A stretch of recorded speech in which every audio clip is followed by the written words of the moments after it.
तो नमस्कार दोस्तों, स्वागत है आप सबका मेरे चैनल द स्टडी चैनल में। तो जैसे कि आरआरबी ग्रुप डी की जो एग्ज़ाम डेट है वो नज़दीक आ चुकी है। वैसे कुछ कंफर्म नहीं है कि ये पेपर 17 नवंबर को होगा या फिर 17 नवंबर के बाद होगा। ऐसा कोई नोटिफिकेशन तो जारी नहीं हुआ है, लेकिन मान के चलिए कि 17 नवंबर को ही होगा। तो आप सब लोग अपनी तैयारी जो है वो 17 नवंबर के हिसाब से करिए।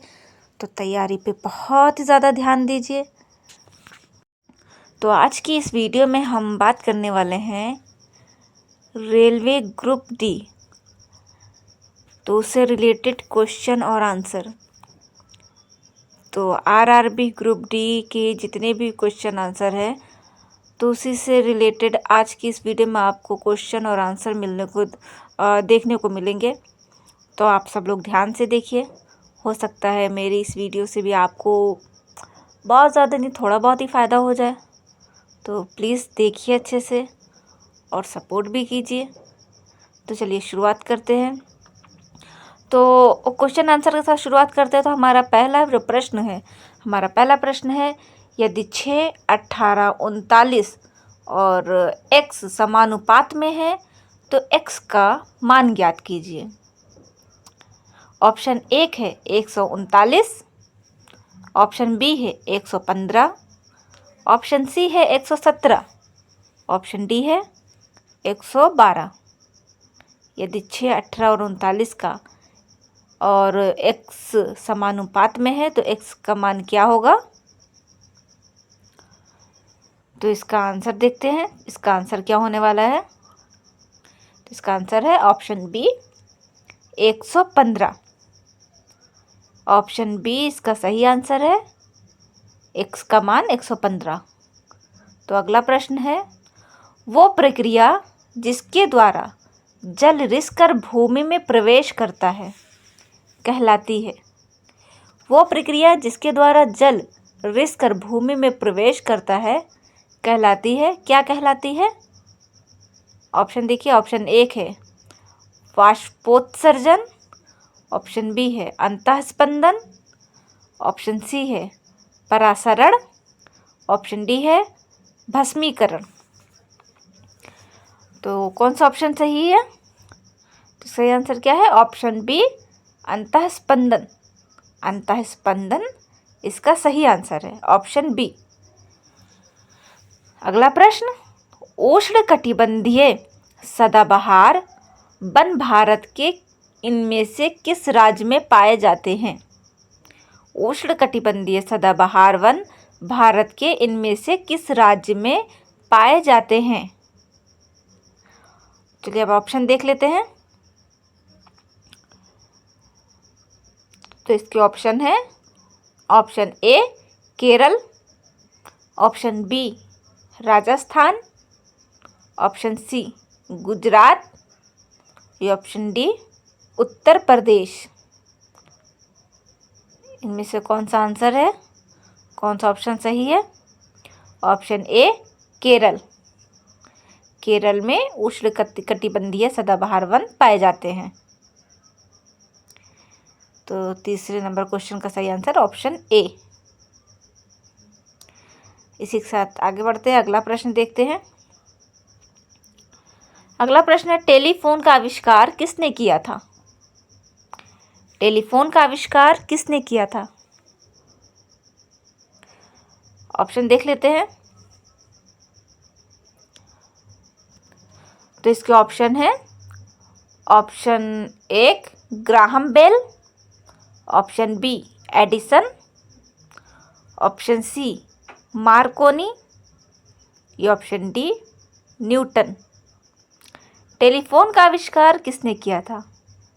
ग्राहम बेल, एडिसन, मार्कोनी या न्यूटन। इस चार ऑप्शन में से कौन सा ऑप्शन सही है? टेलीफोन का आविष्कार किसने किया था? इसका आंसर पता हो तो बताइए। इसका आंसर है option A Graham Bell. Telephone का आविष्कार ग्राहम बेल ने किया था। अगला प्रश्न, विद्युत बल्ब का आविष्कार किसने किया था? विद्युत बल्ब का आविष्कार किसने किया था? तो विद्युत बल्ब का आविष्कार किसने किया था? अब इसका ऑप्शन देखना है, तो इसका ऑप्शन देखते हैं। इसका ऑप्शन है option 1 Graham Bell, option B Newton, option C Edison या ऑप्शन डी पास्चर। विद्युत बल्ब का आविष्कार किसने किया था? ग्राहम बेल, न्यूटन, एडिसन या पास्चर। तो इसका सही आंसर है option A Graham Bell. Graham Bell ने विद्युत बल्ब का आविष्कार किया था। तो प्रश्न नंबर 6, विटामिन एच का रासायनिक नाम क्या है? विटामिन एच का रासायनिक नाम क्या है? प्रश्न नंबर 6 क्या है? विटामिन एच का रासायनिक नाम क्या है? तो चलिए इसके ऑप्शन देखते हैं। तो इसके ऑप्शन है option A retinol, option B biotin, option C thiamine. तो इसका सही आंसर है option B biotin. Vitamin H का रासायनिक नाम है बायोटिन। आगे बढ़ते हैं। प्रश्न नंबर 7 है, मछली में पाया जाता है। क्या पाया जाता है मछली में? तो ऑप्शन देखने के बाद ही पता चलेगा। मछली में पाया जाता है, मछली में ऐसा क्या पाया जाता है? तो 4 ऑप्शन में भी इस ऑप्शन में से एक ऑप्शन है। तो चलिए देख लीजिए, ऑप्शन आ चुके हैं। ऑप्शन ए 4 कक्षीय हृदय, ऑप्शन बी 2 कक्षीय हृदय, ऑप्शन सी 3 कक्षीय हृदय, ऑप्शन डी 1 कक्षीय हृदय। तो इसका सही आंसर है ऑप्शन बी 2 कक्षीय हृदय। मछली में 2 कक्षीय हृदय पाया जाता है। प्रश्न नंबर 8, पक्षियों में होता है। पक्षियों में डैश होता है, क्या होता है? उसके लिए ऑप्शन देखना पड़ेगा। ऑप्शन ए 4 कक्षीय हृदय, ऑप्शन सी 2 कक्षीय हृदय, ऑप्शन 3 कक्षीय हृदय या ऑप्शन डी 1 कक्षीय हृदय। पक्षियों में होता है, तो इसका सही आंसर क्या है? पक्षियों में कौन सा कितने हृदय होते हैं? तो इसका सही आंसर है 2 कक्षीय हृदय। पक्षियों में 2 कक्षीय हृदय होता है। अब आगे बढ़ते हैं। प्रश्न नंबर 9, डैश फूल की पत्तियां किसी विलयन में अम्ल या उपस्थिति का संकेत नहीं देती। डैश फूल की पत्तियां किसी विलयन में अम्ल या उपस्थिति का संकेत नहीं देती हैं।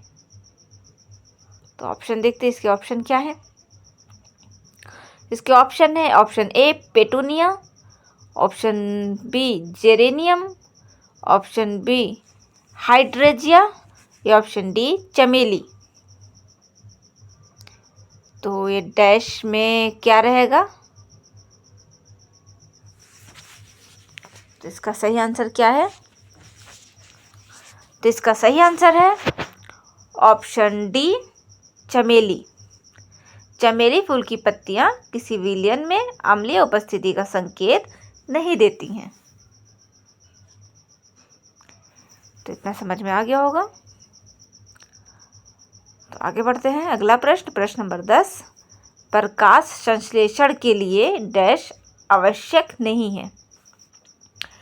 प्रकाश संश्लेषण के लिए डैश आवश्यक नहीं है। प्रकाश संश्लेषण के लिए क्या आवश्यक नहीं है? उसके लिए ऑप्शन देखना पड़ेगा। तो उसका ऑप्शन है, ऑप्शन देख लेते हैं। चलिए क्या है इसका ऑप्शन? प्रकाश संश्लेषण के लिए आवश्यक नहीं है।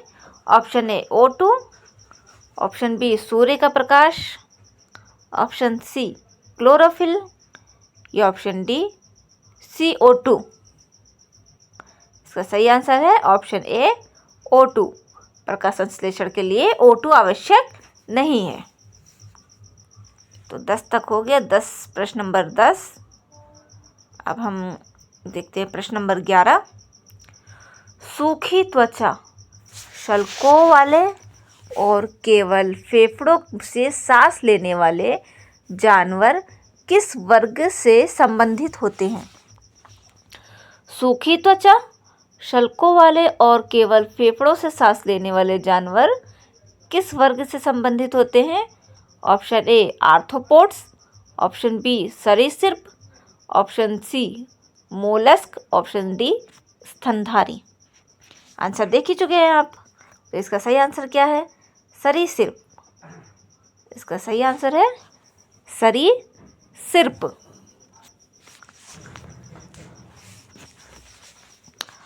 अब हम आगे बढ़ते हैं। प्रश्न नंबर 12। भारत के एकमात्र राष्ट्रपति कौन थे जिन्होंने लगभग 12 वर्षों तक पद पर रहते हुए 2 पूर्ण कार्यकाल पूरे किए? Option A Zakir Hussain, option B Lal Bahadur Shastri, option C doctor Rajendra Prasad, या ऑप्शन डी अब्दुल कलाम। सही आंसर कौन सा है? एकमात्र राष्ट्रपति कौन थे जिन्होंने 12 वर्षों तक पद पे रहे और 2 पूर्ण कार्यकाल पूरे किए? सही आंसर है ऑप्शन सी डॉक्टर राजेंद्र प्रसाद। डॉक्टर राजेंद्र प्रसाद सही आंसर है क्वेश्चन नंबर 12 का। प्रश्न नंबर 12 का सही answer option C doctor Rajendra Prasad. प्रश्न नंबर 13। निम्नलिखित श्रृंखला में अगला पद क्या होगा? BMCL, EK, HJ question mark. सही आंसर क्या होगा? ऑप्शन ए है MO, ऑप्शन बी है MD, ऑप्शन सी है NF और ऑप्शन डी है LI। सही आंसर क्या होगा इसका? सही आंसर होगा ऑप्शन सी NF। आज की इस वीडियो में आपको सभी प्रश्न देखने को मिलेंगे, मैथ के भी, साइंस के भी, GK के भी, रीजनिंग के भी।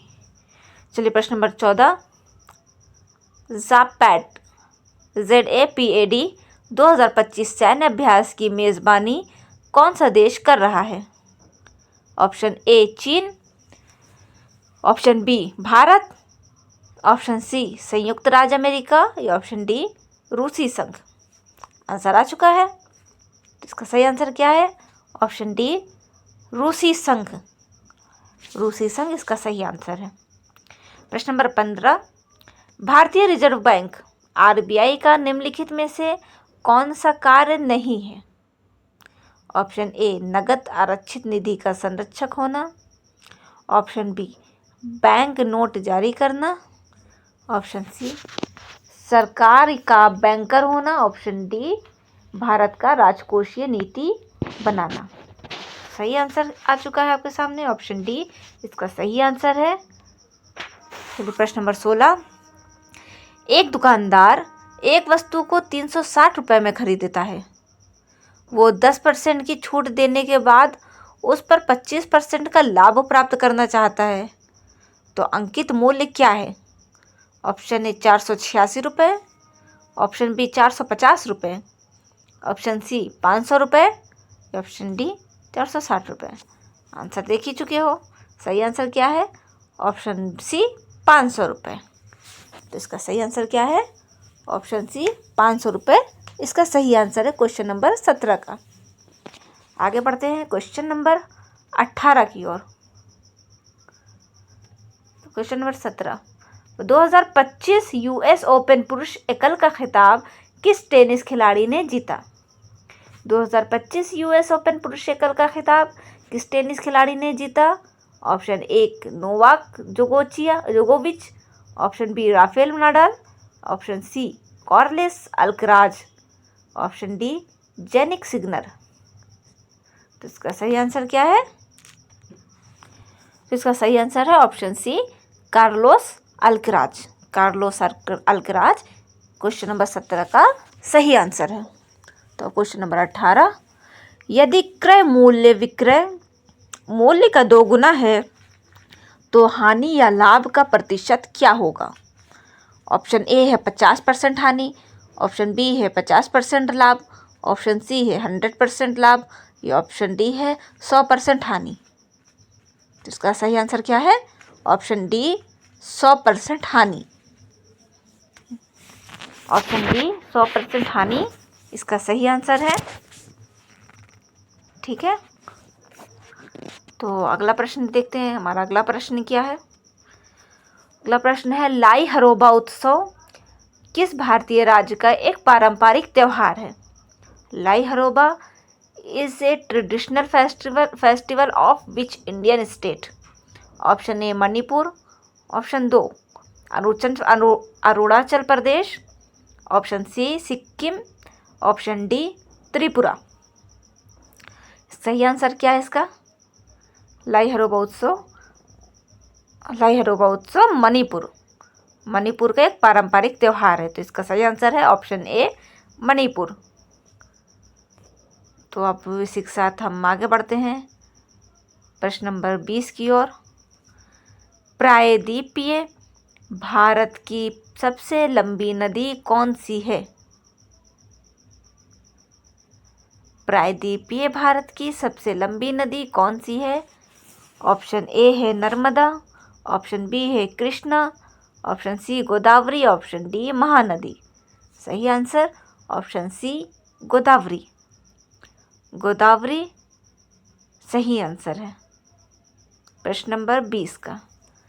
तो आज की इस वीडियो में आपको रीजनिंग, मैथ, जीके और साइंस इन सभी के प्रश्न देखने को मिले हैं। तो उम्मीद है कि आप लोगों को समझ में आया होगा।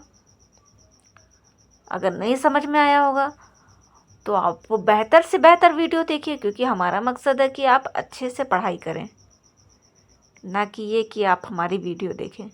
नहीं समझ में आया तो बहुत सारे टीचर ऐसे यूट्यूब पे अवेलेबल हैं जो बहुत अच्छा पढ़ाते हैं, बहुत अच्छी तैयारी करवाते हैं।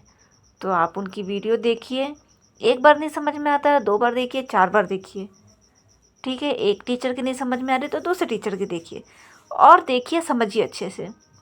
अगर आप अच्छे से पढ़ाई करेंगे तो उम्मीद है कि आपका सिलेक्शन हो जाएगा, आपका एग्ज़ाम भी बहुत अच्छा होगा। तो आपने मेरी वीडियो देखी, बहुत बहुत शुक्रिया, थैंक यू, धन्यवाद।